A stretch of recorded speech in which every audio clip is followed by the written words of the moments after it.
Assalamualaikum warahmatullahi wabarakatuh.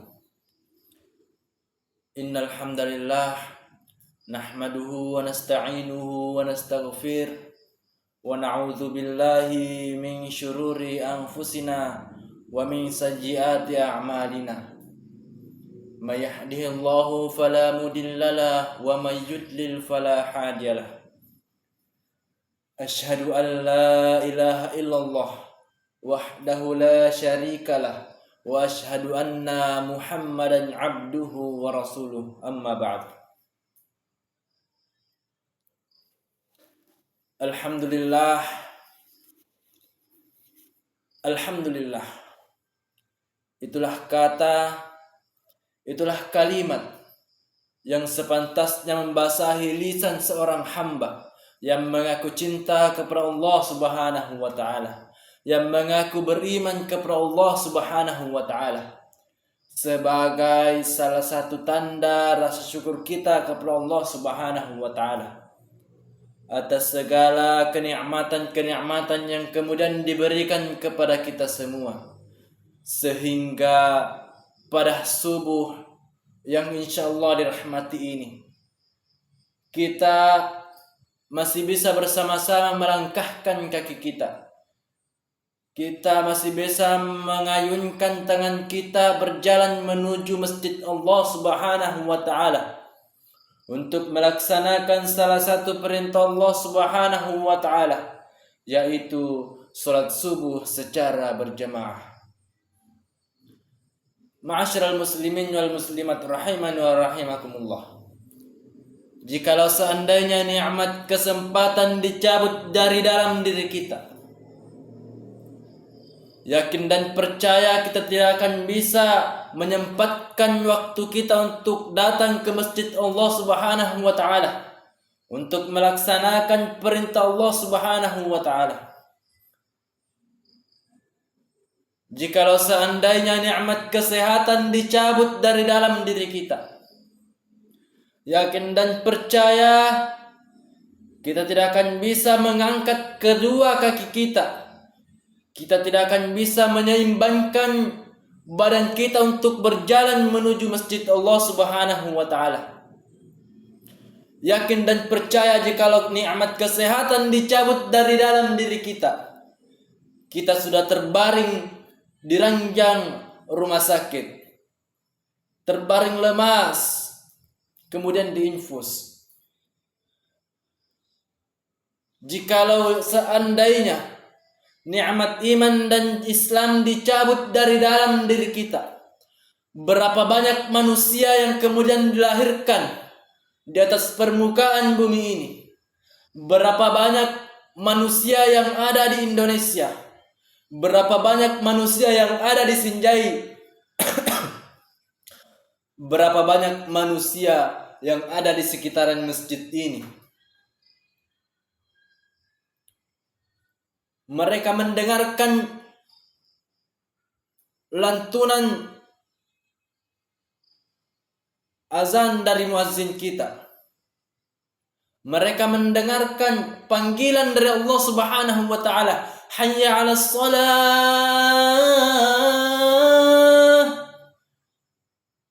Namun apa kaum muslimin yang berbahagia? Banyak kemudian di antara saudara kita, teman-teman kita, kerabat-kerabat kita yang lebih mementingkan tidurnya daripada menjalankan perintah Allah Subhanahu wa taala. Padahal di dalam Al-Qur'an telah dijelaskan bahwa wa ma khalaqtul jinna wal insa illa liya'budun. Dan tidaklah aku menciptakan jin dan manusia kecuali untuk beribadah kepada aku, kata Allah Subhanahu wa taala.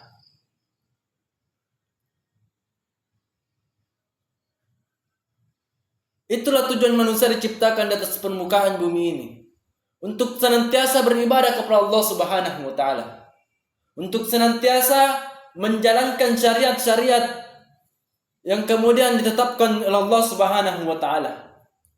Ibadah yang dimaksud adalah salah satunya mendirikan salat.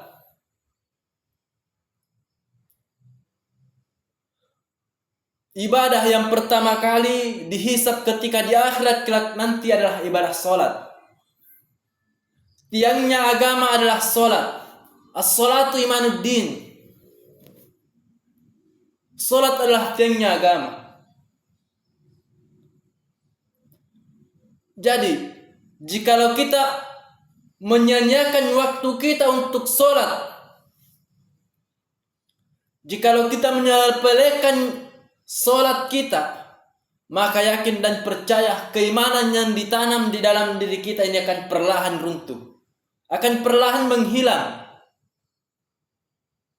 Sadarlah, kita ajak kepada saudara kita, mari kita merangkul saudara-saudara kita. Kita merangkul kerabat-kerabat kita untuk senantiasa melaksanakan perintah Allah Subhanahu wa taala. Kembali lagi bahwa tujuan manusia diciptakan di atas permukaan bumi adalah untuk beribadah kepada Allah Subhanahu wa taala. Dan salah satunya adalah salat. Di dalam Al-Qur'an surah Al-Imran ayat 104 dijelaskan bahwasanya waltakum minkum ummatu yad'una ilal khair wa ya'muruna bil ma'ruf wa yanhauna 'anil munkar wa ulaika humul muflihun. Dan hendaklah ada di antara kamu segolongan umat yang menyeru kepada yang ma'ruf, menyuruh kepada kebaikan dan mencegah dari kemungkaran, dan mereka itulah orang-orang yang beruntung.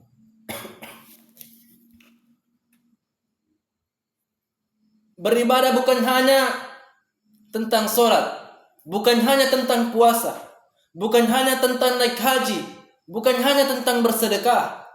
Akan tetapi beribadah salah satunya adalah bagaimana kita mengajak kepada saudara kita, bagaimana kita mengajak kepada orang tua kita, anak-anak kita, teman-teman kita untuk senantiasa datang ke masjid, sholat berjamaah sebagai kaum Adam.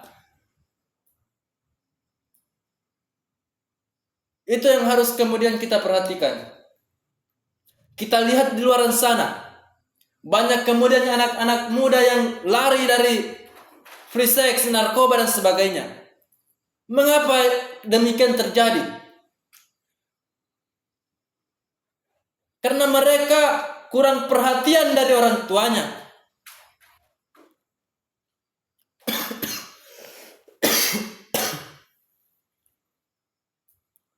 Pemahaman agama yang kemudian diberikan kepada anaknya itu sangat kurang.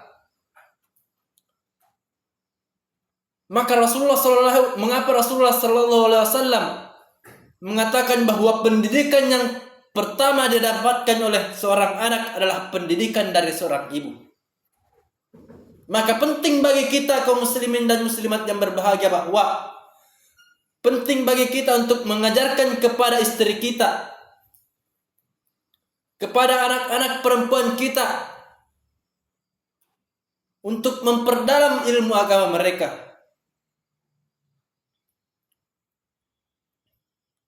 Kita lihat di zaman sekarang, banyak kemudian anak muda yang berjoget-joget di depan kamera, yang tidak pakai kerudung, tidak pakai jilbab.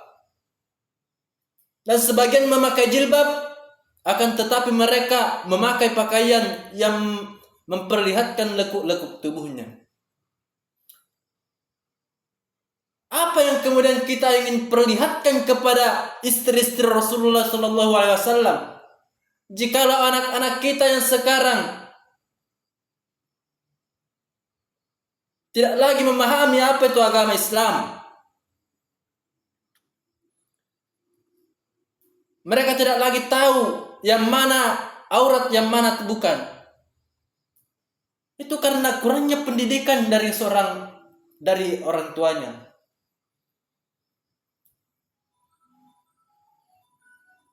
Bahkan seorang anak pesantren saja masih bisa diragukan keagamaannya, ilmu agamanya.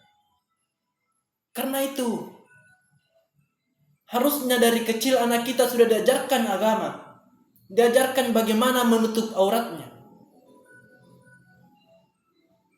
Itu yang kemudian harus kita perhatikan. yang seharusnya menjadi generasi penerus bangsa, malah menjadi generasi perusak bangsa. Kita sadari, sholat, perilaku kita di kehidupan sehari-hari kita adalah gambaran dari sholat kita. Maka jika kita ingin melihat perilaku anak kita yang baik, maka yang pertama harus diperhatikan adalah sholatnya. Khusyuk dalam sholatnya. Karena itu memang yang pertama dihisab di akhirat kelak nanti. Sholat mencegah dari perbuatan keji dan mungkar. Namun banyak kemudian yang mengartikan bahwa banyak orang yang sholat, rajin sholat, bagus sholatnya, akan tetapi masih melakukan kemaksiatan.